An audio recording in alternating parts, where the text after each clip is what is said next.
Assalamualaikum warahmatullahi wabarakatuh. Bismillahirrahmanirrahim. Alhamdulillahirabbil alamin. Wassalatu wassalamu ala asyrofil anbiya'i wal mursalin wa ala alihi washabihi ajmain.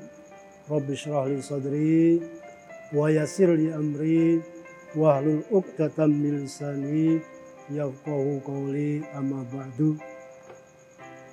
Hadirin hadirat rahimakumullah, wabil khusus keluarga besar SMK Negeri 1 Ngawi, baik para bapak, para ibu, guru, dan para alumni, dan khususnya bagi anak-anak sekalian yang mengikuti tausiah pagi hari ini.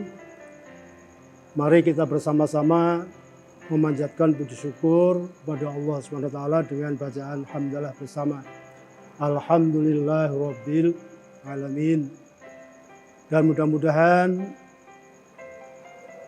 sholawat serta salam tetap tercurahkan kepada junjungan kita Nabi Muhammad Sallallahu Alaihi Wasallam yang telah membawa kebaikan, membawa tarbiyah, membawa sinar hidayah kepada kita, sehingga pada pagi hari ini kita masih menjadi orang Islam, menjadi orang yang bertakwa dengan setakwa-takwanya pada Allah Subhanahu wa taala. Hadirin rahimakumullah, pada kesempatan hari ini saya akan menyampaikan tausiah dengan topik tugas utama manusia sebagai hamba Allah adalah untuk beribadah. Untuk beribadah pada Allah Subhanahu wa taala. Sebagaimana firman Allah di dalam Quran surat Az-Zariyat ayat 56, A'udzu billahi minasyaitonir rajim. Bismillahirrahmanirrahim. Wa ma khalaqtul jinna wal insa illa liya'budun. Shadaqallahul azim. Yang artinya kurang lebih bahwa aku Allah tidak menciptakan jin dan manusia hanya untuk beribadah. Hadirin rahimakumullah, manusia sesungguhnya oleh Allah sudah diberikan tugas khusus. Ketika Allah menciptakan manusia lahir ke dunia ini adalah satu-satunya tujuan yang paling diharapkan oleh Allah adalah hanya beribadah kepada Allah. Sebagaimana yang tertuang dalam Quran surat Az-Zariyat ayat 56 tadi. Untuk itu, hadirin rahimakumullah, bahwa sesungguhnya ibadah itu apa? Kemudian di dalam kehidupan kita, manusia sebagai hamba Allah fokus untuk beribadah pada Allah itu, maka nilai-nilai makna ibadah itu sungguhnya apa? Maka para ulama memberikan suatu definisi bahwa ibadah secara umum yang meliputi seluruh aspek kehidupan manusia adalah suatu aktivitas, semua aktivitas apa saja yang dicintai Allah dan diridhai Allah, yang berupa perkataan maupun perbuatan zahir dan batin. Itu namanya ibadah. Maka melihat dari definisi ini, ibadah itu meliputi seluruh aspek kehidupan manusia, ada nilai-nilai positifnya yang dicintai oleh Allah dan diridhai oleh Allah. Jadi sesuatu atau aktivitas yang dicintai Allah dan diridhai Allah itu namanya ibadah. Maka melihat dari definisi ini, ibadah itu sesuatu hal yang sangat luas. Tidak hanya sholat, tidak hanya zakat, tidak hanya haji. Tapi ada ibadah mahdhah, ada ibadah ghairu mahdhah. Ibadah yang berhubungan dengan Allah langsung dan ibadah yang berhubungan dengan sama manusia atau bahkan alam semesta ini. Maka melihat dari definisi ini, ibadah itu dapat dilakukan atau dibagi dengan tiga cara. Yang pertama adalah ibadah dengan hati, atau yang namanya disebut dengan ibadah qalbun, ibadah dalam hati. Nah, apa ibadah dalam hati itu? Manusia oleh Allah diberikan yang namanya fuadun. Fuad itu hati. Hati itu biasanya untuk merasakan rasa sedih, rasa gembira, rasa senang, rasa bersyukur kepada Allah. Maka ketika manusia itu diberi oleh Allah nikmat yang besar, kemudian rasa syukurnya itu dalam hati itu besar, itu termasuk mendapat pahala. Termasuk ada nilai pahalanya, karena itu termasuk ibadah. Kemudian mengharapkan kepada Allah sesuatu yang baik. Harapan itu biasanya dalam hati, namanya rojaun. Setiap manusia mesti punya harapan. Harapan jadi orang baik, harapan mendapat rezeki yang banyak, harapan memiliki ilmu yang bermanfaat. Itu selalu dalam hati, tidak harus diungkapkan. Allah sudah tahu apa yang dikatakan oleh hati manusia. Innallaha alimun bizatis sudur. Allah mengetahui apa yang ada dalam hati manusia. Jadi kalau kita bersyukur pada Allah dalam hati, nggak usah diucapkan, itu namanya ibadah hati. Kita bersyukur, kemudian kita berharap pada Allah agar menjadi orang yang lebih baik di malam hari, di siang hari, atau di pagi hari, itu namanya ibadah hati. Maka biasakan hidupkan hati ini agar menjadi hati yang baik. Dalam Quran disebut dengan qalbun salimun, hati yang selamat, hati yang baik, karena apa? Dihidupkan dengan hal-hal yang baik. Jadi kalau kita mendapat nikmat dari Allah, jangan lupa bersyukur dalam hati. Jadi hati senang, insya Allah nanti akan ditambah oleh Allah. Kemudian berharap pada Allah dengan selalu berharap yang baik-baik. Jangan berharap yang buruk. Maka kita tidak boleh ketika berharap pada Allah itu sesuatu yang buruk. Jadi umpamanya para jamaah ini dalam hatinya berbicara dalam hati, ya Allah harapan saya mudah-mudahan saya mati besok. Itu tidak boleh. Karena apa? Karena itu harapan yang buruk meskipun dalam hati.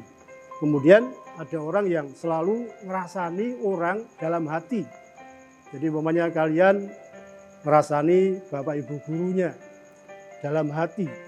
Itu suatu ungkapan rasa yang tidak baik. Maka diharapkan setiap manusia itu memelihara hati dengan cara-cara yang baik.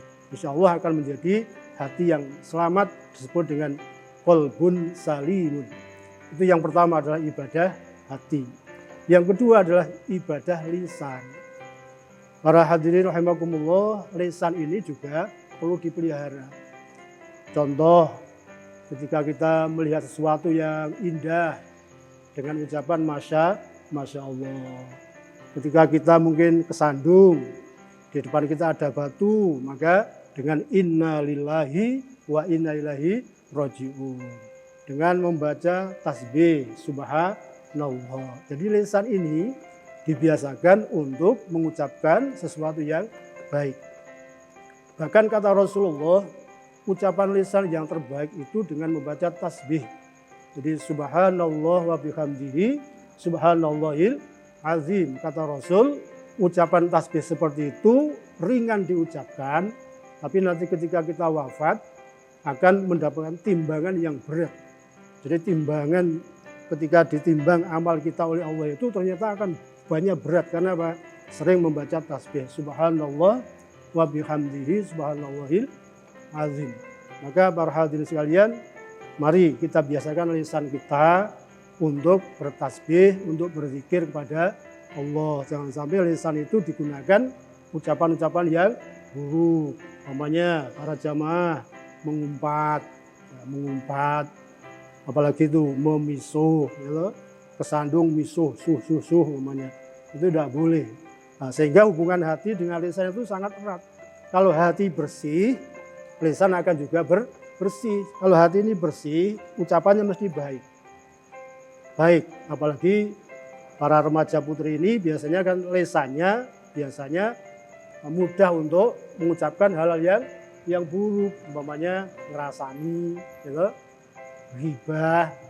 Kalau laki-laki mungkin kurang begitu hobi ngerasani, gitu, karena ada semacam sunnah, ya, sunnatullah dalam penciptaan Allah itu perempuan atau maaf itu mulut perempuan itu memang sangat hobi untuk ghibah, ngerasani. Itu yang paling nikmat 1 jam 2 jam itu tidak terasa, gitu.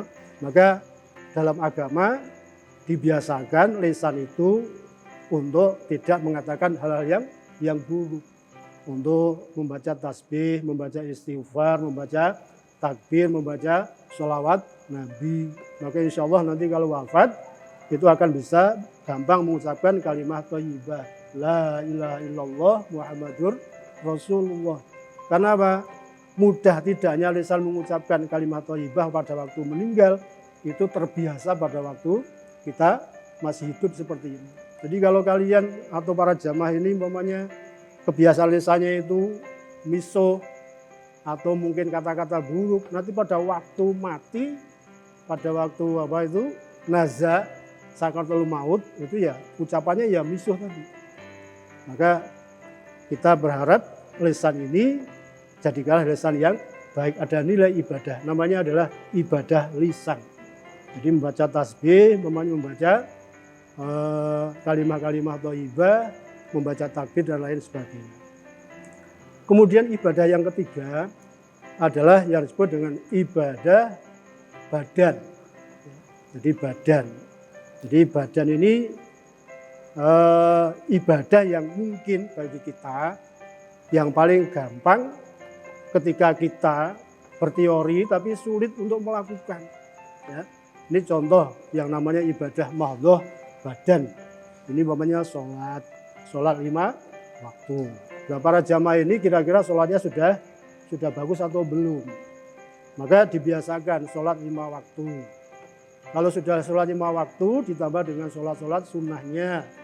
Umpamanya apa? Sholat duha minimal 2 rakaat. Syukur ditambah dengan sholat malam, sholat tahajud. Syukur 11 rakaat. Itu dibiasakan tangan, Allahu Akbar, ini kan badan. Ruku, sujud, kemudian kaki bersentuh dengan lantai, ini badan. Jadi sholat itu termasuk ibadah badan.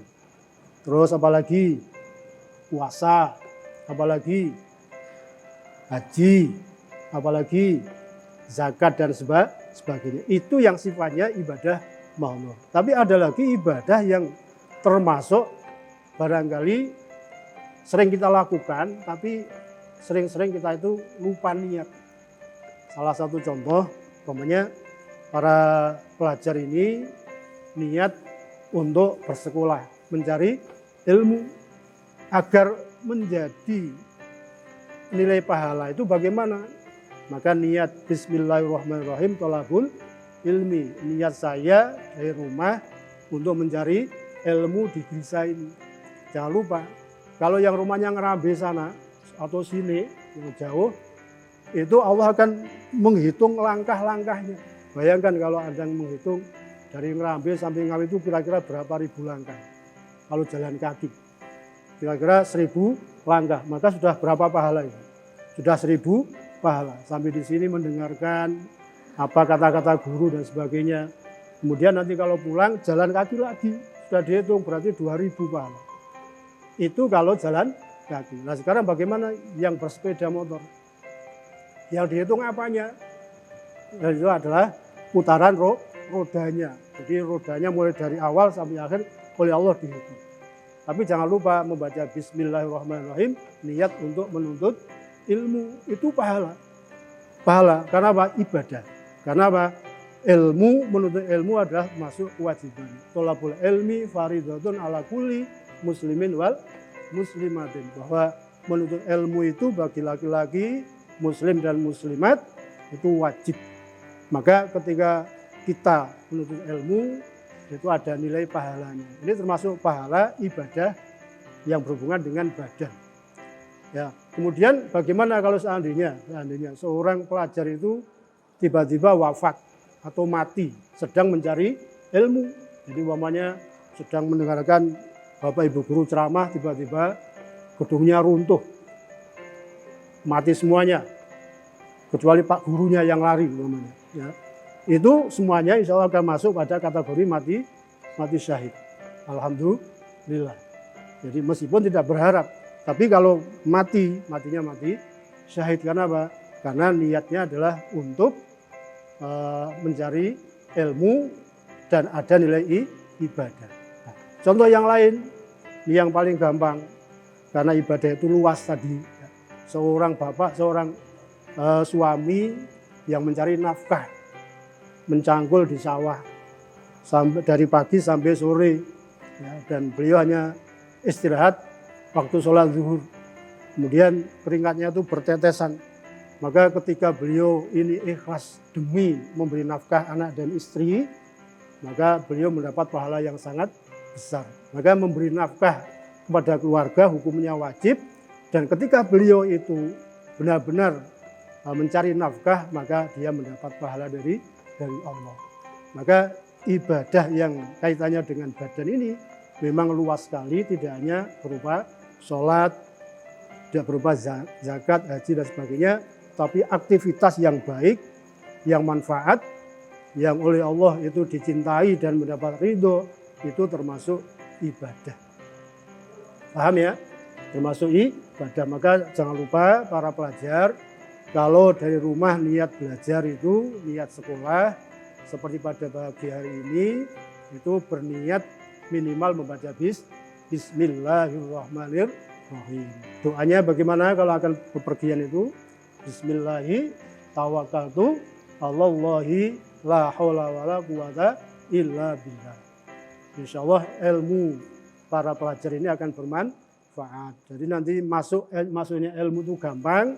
Nanti setelah keluar atau setelah selesai sekolah dapat ilmu yang bermanfaat, gampang mendapat pekerjaan dan seterusnya. Ya, maka jangan lupa niatnya adalah niat beribadah pada Allah. Kemudian hadirin hadirat rahimakumullah, sekarang kita bicara masalah bagaimana agar ibadah itu dapat diterima oleh Allah. Ya. Jadi ada orang yang beribadah tekun siang malam, tapi ternyata begitu dia mati tidak ada pahalanya. Kira-kira kalau yang seperti ini kan sayang, sudah tekun beribadah, merasa tekun, tapi ternyata tidak mendapat pahala. Ya, maka perlu kita pahami bahwa agar ibadah itu tetap mendapat pahala, mendapat ridho dari Allah Subhanahu wa ta'ala, ini ada 3. Tadi yang pertama 3, sekarang ini juga 3. Jadi 3 cara agar ibadah itu dapat diterima oleh Allah. Yang pertama apa? Yang pertama adalah lillahi. Lillahi itu apa? Hanya karena Allah. Maka kalau kalian sholat, biasanya membaca niat. Niat sholat subuh, maunya usolli fardhu subahi rakaataini mustaqbilal kiblati adaan lillahi ta'ala. Jadi ada kata lillahi ta'ala. Tidak lillah orang tua, atau li guru, atau li pacar, atau li calon mertua umpamanya. Ya. Jadi lillahi ta'ala. Kemudian pada waktu takbir Allahu Akbar ada namanya doa kita. Jadi kita sering membaca apa itu? Inna sholati wa nusuki wa mahyaya wa mamati lillahi rabbil alamin. Inna sholati, sesungguhnya sholatku, wa nusuki, dan ibadahku, wa mahyaya, dan hidupku, wa mamati, dan matiku, lillahi rabbil alamin, untuk Allah semesta alam. Jadi kalau ibadah itu memang harus lillah, bukan karena riya untuk siapa atau karena apa. Jadi hanya karena Allah semata. Jadi salah satu contoh umpamanya di gereja ini pada waktu sholat Jumat, ada sholat Jumat, kemudian setiap kelas diabsen satu persatu. Ini jangan sampai siswa itu kemudian salah. Saya niat sholat Jumat karena absen. Tidak boleh. Jadi absen itu hanya administrasi untuk Bapak Ibu guru. Jadi orang sholat itu hanya karena Allah. Maka jangan sampai orang sholat itu karena tujuan-tujuan dunia. Itu tidak lillah. Ya. Berarti apa? Orang itu adalah niat karena selain Allah. Jadi yang pertama adalah lillah, karena Allah. Yang kedua apa? Yang kedua adalah billah. Apa? Billah. Billah itu hanya mengharapkan ridho Allah.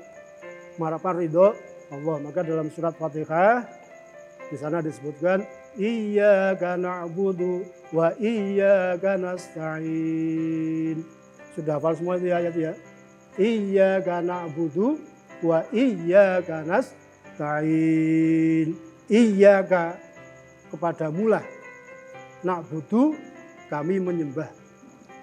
Dan iyyaka, kepadamulah kami memohon pertolongan. Ayat ini yang pertama disebut adalah na'budu, bukan nasta'in. Jadi orang itu harus menyembah dulu. Seperti sekarang ini manusia kan sering-sering atau banyak sekali orang itu hanya minta.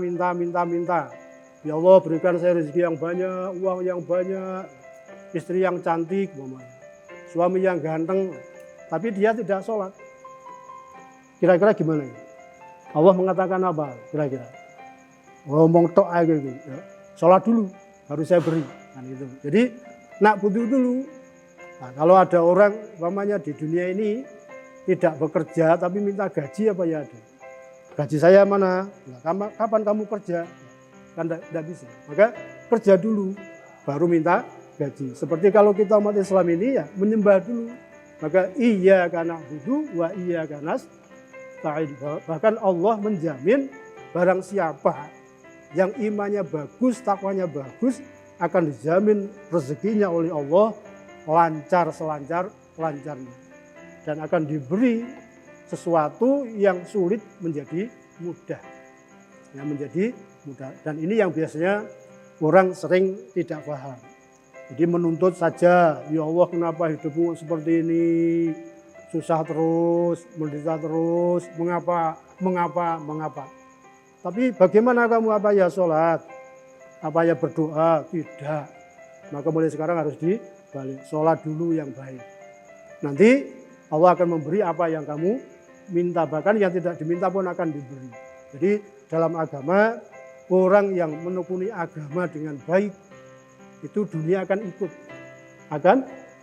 Jadi orang itu sholatnya rajin, duhanya rajin, baca Qur'annya rajin, terus tahajudnya apalagi rajin, maka rezeki itu akan mengikuti. Rezekinya gampang. Jadi seorang pedagang umpamanya malam hari dia bangun, tahajud 2 rakaat, kemudian mohon pada Allah, pagi harinya akan diberi kemudahan mendapat rezeki dari jualan itu.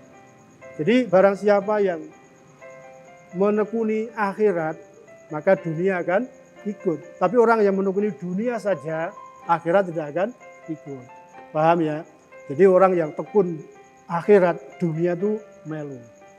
Rezekinya melu, ilmunya melu, anaknya melu, keluarganya ikut. Itu menjadi contoh yang baik. Rasulullah menjadi contoh. Ya, beliau adalah orang yang tekun beribadah. Maka semua jalan dibuka oleh Allah. Tapi kita ini kadang-kadang sering tidak sadar. Ya, lupa beribadah, tapi maunya minta kepada Allah terus menerus. Kemudian yang kedua adalah yang ketiga, tadi yang kedua sudah. Yang ketiga, yang terakhir adalah setelah lillah, billah, kemudian fillah. Fillah itu apa? Fillah itu adalah bagaimana kita mengikuti syariat-syariat yang ditetapkan oleh Allah Subhanahu wa Ta'ala. Jadi sholat itu ada syariatnya. Ada syariatnya, ada aturannya. Misalnya orang mau sholat harus wudhu dulu. Apa ada orang sholat tidak wudhu? Tidak ada kan? Kalau orang sholat tanpa wudhu dan dia sudah batal, maka sholatnya tidak sah meskipun sholatnya khusyuk. Nah sekarang yang jadi perhatian para remaja, para pelajar, Ini umpamanya zaman sekarang ini zaman orang-orang kadang-kadang tidak memperhatikan syariat pada waktu sholat, memakai celana yang medel-medel itu di bawah pusar, kemudian kaosnya itu pendek, gitu. Kemudian dia sholat Allahu Akbar ketika rukuk, ini kelihatan kulitnya, itu kira-kira sah enggak itu? Tidak sah, karena apa? Tidak menutup aurat, auratnya terbuka. Karena apa? Aurat laki-laki mulai dari pusar sampai lutut. Ketika dia sujud rukuk, ini kaosnya itu kelihatan, maka tidak dibenarkan. Berarti apa? Dia tidak sesuai dengan syariat yang ditentukan. Dan seterusnya. Maka sekali lagi, hadirin rahimakumullah, apa yang saya sampaikan mungkin baru sedikit, pemahamannya mungkin belum begitu paham betul, dan insya Allah nanti kalau ada waktu, lain waktu bisa kita lanjutkan, dan mudah-mudahan yang sedikit ini menjadi tambahan ilmu agama kita semuanya. Ya.